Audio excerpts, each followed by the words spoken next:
Shailendra, news 18 Patna.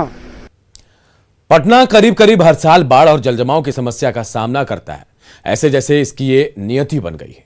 2019 की त्रासदी अब भी पटना वासियों की आंखों के सामने है।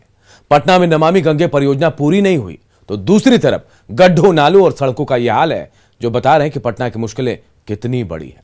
अगर बारिश से पहले नालों और सड़कों का निर्माण पूरा नहीं होता है और अगर गड्ढों को नहीं भरा जाता है और अगर जल निकासी की व्यवस्था को दुरुस्त नहीं किया जाता है तो पटना को इस बार भी बाढ़ और जलजमाव की भीषण समस्या का सामना करना पड़ेगा। सवाल उठता है कि इसके लिए आखिर जिम्मेदार कौन है।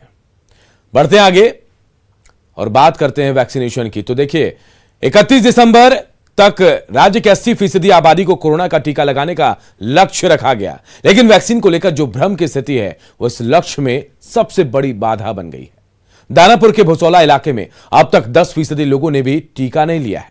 हेल्थ एंड वेलनेस सेंटर पर स्वास्थ्यकर्मी लोगों के इंतजार में बैठे रहते, लेकिन कोई टीका लेने के लिए आगे नहीं आ रहा।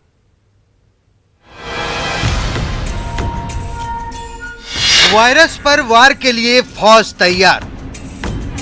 होने दीजिए बस, आइसू मर रहे हैं, आइसू मर जाएंगे बस। टीका लगाने के लिए दिन भर इंतजार।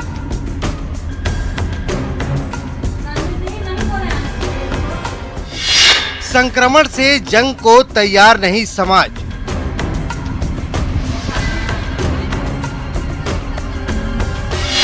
वैक्सीन पर भारी भ्रम का इंजेक्शन।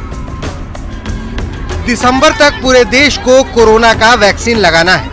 महामारी से बचाने के लिए एक सुरक्षा कवच बनाना है, जिसके छोटे छोटे स्वास्थ्य केंद्रों में वैक्सीन सेंटर बनाए जा रहे हैं। लेकिन अब तक के सबसे बड़े वैक्सीनेशन अभियान पर भ्रम का इंजेक्शन भारी पड़ रहा है। हम आपको अफवाहों के संक्रमण के शिकार ऐसे ही एक इलाके में लेकर चलते हैं। ये है दानापुर का भुसौला इलाका, जहां हेल्थ एंड वेलनेस सेंटर में कोरोना से जंग के लिए स्वास्थ्य कर्मियों की पूरी फौज तैयार है। लेकिन क्षेत्र में वैक्सीन को लेकर भ्रम का ऐसा जाल बिछा है कि इक्का दुक्का लोग ही टीका लेने आ रहे हैं। पटना के दानापुर भुसौला हेल्थ वेलनेस सेंटर की तस्वीर दिखा दें आपको। यहाँ पर देखिए, पूरी टीम हमेशा मुस्तैद रहती है। कुछ लोग बस्ती में घूम घूम कर लोगों को जागरूक करने में जुटे होते हैं, तो कुछ लोग यहाँ पर वैक्सीन लेने वालों का इंतजार करते रहते हैं, क्योंकि इस वेलनेस सेंटर पर 200 लोगों को रोज टीका देना है, जो टारगेट दिया गया है। लेकिन टारगेट फुलफिल इसलिए नहीं हो रहा है क्योंकि जो टीका लेने वाले लाभार्थी हैं वो यहां तक नहीं पहुंच रहे हैं। इक्के दुक्के लोग अगर आते हैं, उन्हें टीका दिया जाता है। तो ये देखिए आप किस तरह से तमाम जो स्वास्थ्य कार्यकर्ता हैं या जीविका है, आशा कार्यकर्ता है, फार्मासिस्ट हैं, आंगनवाड़ी कार्यकर्ता हैं, एएनएम है और डॉक्टर हैं, पूरी टीम है। यानी ऑब्जर्वेशन से लेकर टीकाकरण तक के लिए यहाँ पर ख्याल रखा जा रहा है। कुछ लोग यहाँ पर दिखाई दे रहे हैं जो 45 साल से ऊपर के हैं, वो टीका लेने जरूर पहुंचे हैं, बुजुर्ग हैं। और जरा हम सबसे पहले बात करेंगे, यहाँ पर डॉक्टर हैं उनसे। मैडम, ये बताइए कि जो आप लोगों को यहाँ पर ड्यूटी दी गई है, ईमानदारी से बताइए कि टारगेट पूरा कर पा रहे हैं? नहीं कर पा रहे हैं, कि लोग तैयार नहीं है लेने के लिए वैक्सीन। उनको मोटिवेट किया जा रहा है लोगों के द्वारा, लेकिन वो अभी भी यही कहते हैं कि वैक्सीन लेने से लोग मर जाते हैं, तो इसके कारण कि मरना ही है तो हम ऐसे ही मर जाएंगे, वैक्सीन नहीं लगवाएंगे। भ्रम का जो संक्रमण है ये खत्म नहीं हो रहा है? कोशिश तो किया जा रहा है, अभी तक तो नहीं हमें सफलता मिली है इसमें। कितना टारगेट है रोज आप लोग? 200 के लगभग है रोज? कभी हम लोग 10-20, इससे ज्यादा कभी कभी ही 60-65 गया है।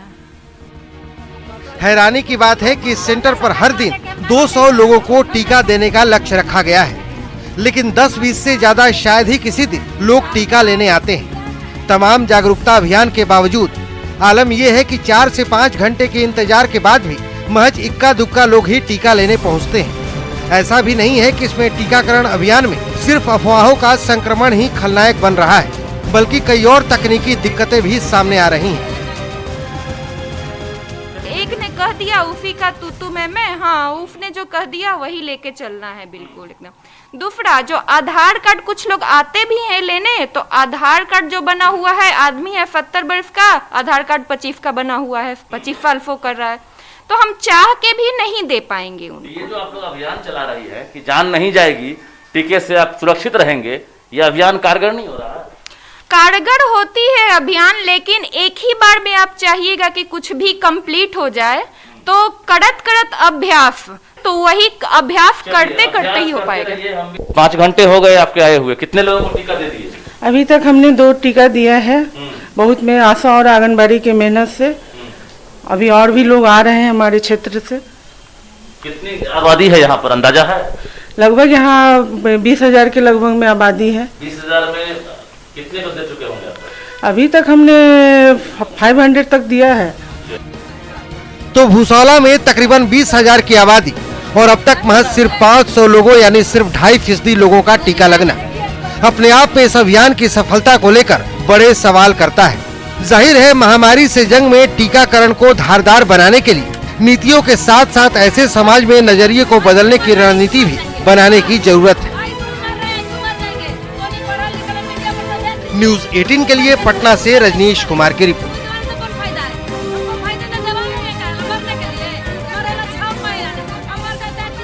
आपको जरा रजिस्टर आप लोग दिखाइए, जो आप लोग टारगेट लेकर रोज क्षेत्र में निकलती हैं। यहाँ पर पूरी टीम है, देखिए अलग अलग काम में जुटी रहती हैं और ये टारगेट पूरा नहीं होता है, ये लोग मजबूर हैं। देखिए इसमें से 1 के लिए हैं, जो लिया है उनका डेट दिया हुआ है कि फर्स्ट डोज सेकंड डोज ले लिए हैं। ये पूरा पेज आपको हम दिखा रहे हैं, देखिए इतने का लिस्ट बनता है और जो टिक लगा हुआ है, जो आप देख सकते हैं निशान है, वो कितने कम लोगों में है। तो ये स्थिति है टीकाकरण अभियान का। लोग मानने को तैयार नहीं है, जो भ्रम का संक्रमण है वो दूर नहीं हो रहा। ये पूरा पेज खाली है, 1 लोग इस पे दिख रहे हैं। इसी तरह से ये पूरा पेज खाली है। लिस्ट तो लंबा है लेकिन वैक्सीन लेने वाले काफ़ी कम हैं। तो ये स्थिति है। जो हेल्थ वेलनेस सेंटर भूसौला है, वहाँ पर हम कोशिश करते हैं कि जरा बस्ती में भी हम इन लोगों के साथ चलें और बस्ती के लोग क्या कहते हैं, ये भ्रम जो है आखिर उनके अंदर कैसे घर कर गया है, समझाने के बाद भी मानने को तैयार नहीं है। आशा कार्यकर्ता, जीविका, आंगनबाड़ी के साथ साथ न्यूज़ 18 भी उनसे अपील करेगा कि आप जरूर टीका ले लें। तो दानापुर के भूसौला में हेल्थ एंड वेलनेस